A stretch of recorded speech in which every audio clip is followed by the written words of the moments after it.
नमस्कार सर्वांना, Sangeeta blouse designer या चॅनलवरती तुमचं पुन्हा एकदा खूप मनापासून स्वागत। आणि बघा इकडे ना मी प्रिन्सेस कट ब्लाउज कट करायला घेते। तर बघा 1 मीटरचा कपडा आहे आणि बघा 10ची घडी येणार आहे ना इकडे। तर मी असं काही कट करून घेते कपडा इथं, म्हणजे आपलं बॅक पार्ट आणि फ्रंट पार्ट आहे ना 7 मध्येच कट होईल, जास्त टाइम नाही लागणार। बघू शकता तुमची रीत वेगळी असेल ब्लाउज कट करायची। आता काहींची सेम राहते, काहींची वेगळी। जसं आता सुरुवातपासून आपण स्टिचिंग करतो, कटिंग करतो ना, तोच हात आपल्याला बसलेला राहतो। तर आपण किती पण दुसऱ्याचं बघून प्रयत्न केला ना तर नाही होत। पण जर चांगलं व्यवस्थित असं कमी वेळेत जर आपलं ब्लाउज कटिंग छान असं होत असेल तर बघू शकता मला एवढा टाईम नाही लागत ब्लाउज कट करायला। ही बघा मी इकडे ना शोल्डर मापून घेते। आता बघा 4 फोल्ड केलेले, म्हणजे बॅक पार्ट आणि फ्रंट पार्ट एकदम सेम एकाच टाईममध्ये निघून जातील। आपल्याला वेगळं वेगळं ड्रॉ करायचं पण काम नाही। बघा इकडे मी शोल्डर घेते 5.5 आणि मुंडा घेते इथं 6।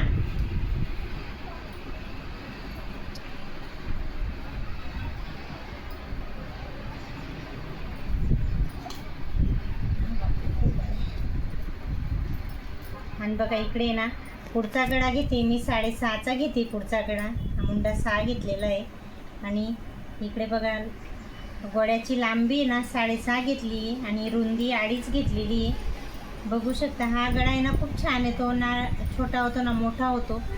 असं मस्त व्यवस्थित इथून गोल राऊंड दिला का छान असा येतो। बघा इकडे यांना छातीची फिटिंग घेतोय, 40ची छाती आहे तर एक घडी त्याची 10ची येते आणि इथं 2 इंच एक्स्ट्रा घेते मी फिटिंगसाठी। आणि इकडे ना 9.5 घेते कमरेची फिटिंग, बघू शकता। आणि नक्की माझे व्हिडिओ जर तुम्हाला आवडत असतील तर नक्की एक लाईक करायला विसरू नका आणि एक सबस्क्राईब पण करा त्याच्यासोबत। बघा आता कट करून घेते मी इथं।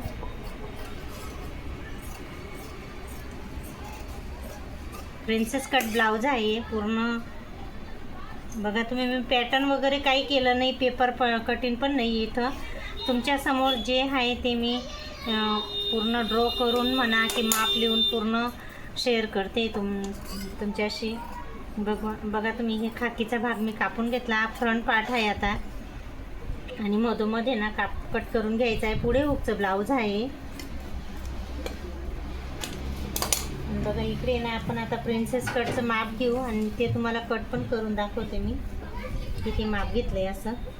बघा हे 3.5 घेतलं इथून,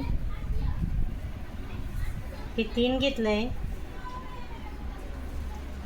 हे बघा 2 घेते इथं आणि ही सीधी लाईन ड्रॉ करायची ना, इथं आपण 1.5 घेऊ।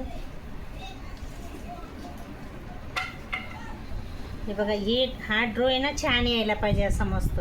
थोडी प्रॅक्टिस जर केली ना तर खरंच खूप छान येतो मस्त ड्रॉ। आणि याला ना आपल्याला इथं पोचवायचं आहे। बघा बघा किती छान आलं ना, बघा खूप छान असं मस्त ब्लाऊज कटिंगचा ड्रॉ छान झालेला आहे। बघा इकडे ना 2.5 इंचावरती आपल्याला हा एक टक्स घ्यायचा आहे, जेणेकरून आपला हा जो पफ राहतो ना खूप छान येतो आणि एकदम असं वाटतं की कप्स आपल्या ब्लाऊजमध्ये अटॅच केलेले आहे असं वाटतं। बघा आता कट करून घेऊ आपण। प्रिन्सेस कटचं ब्लाऊज आहे, बघू शकता तुम्ही, खूप छान येतो बरं का वेअर करून हे ब्लाऊज। एक वेळेस जर लक्ष देऊन तुम्ही व्यवस्थित कटिंग बघितली ना तर बघा किती छान असं आलं ना, बघू शकता तुम्ही। आणि बघा आता फ्रंट पार्ट एकदम रेडी झालेला आहे। तुम्हाला पूर्ण व्यवस्थित मी बोलून ड्रॉ करून लिहून सण माप दाखवलेलं आहे। आणि आता हा बॅक पार्ट आहे, बघू शकता तुम्ही। तर इकडे खालून पार्ट आहे ना 3 घेतली मी आणि मस्त असा मोठा गळा घ्यायचा आहे। बघा किती छान राऊंड आला ना, मी बिना माप घ्यायचा इतका मस्त असा बघा छान असा मस्त मटका गळा मी तुम्हाला ड्रॉ करून दाखवलेला आहे, बघू शकता तुम्ही।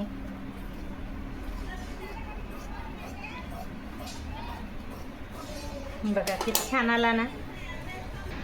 बघा आता स्लीव कट करून घेऊ आपण। स्लीव आहे ना लॉंग स्लीव आहे तर 10ची स्लीव, तर मी इथं 11 घेते, बघू शकता तुम्ही। इकडनं पण 11च घ्यायची आपल्याला आणि 3.5 वरती ना ठीक करायची. आणि बाईची फिटिंग आहे ना 5.25 आणि 1.5 इंच इथं मी एक्स्ट्रा घेते. मच्छी कट असा मस्त छान असं इथं राऊंड द्यायचा आहे. बघा तुम्ही, स्लीव पण आपली कट झाली. म्हणजे पूर्ण ब्लाऊज आपलं कमसे कम आता 5-6 मिनटामध्ये एकदम कट करून रेडी झालं असेल. आणि खूप साध्या सरळ सोप्या भाषेत मी तुम्हाला ब्लाऊज कटिंग पूर्ण पहिल्यापासून तर लास्टपर्यंत दाखवते. बिना म्हणजे पेपर कटिंग नाही वापरत, डायरेक्ट कटिंग करते ब्लाऊजची. बघू शकता तुम्ही. आणि खरं सांगते, डायरेक्ट कटिंग केलेली ना खूप छान राहतं. कोणत्या बी मापाचा ब्लाऊज येऊ दे आपल्याजवळ तर आपण ती इजी आपण मस्त कट करू शकतो. आणि पेपर पॅटर्न कसं राहतं ना, ज्या मापाचं राहील त्याच मापाचं कट करू शकतो. त्याच्यावर आपण विचार करतो की आता हे मोठे माप छोटं माप आलं तर त्याला नाही चालत ते. तर बघू शकता, आजचा हा व्हिडिओ इथंच थांबवते. आणि नक्की आवडला असेल तर लाईक आणि सबस्क्राईब करायला विसरू नका. चला बाय.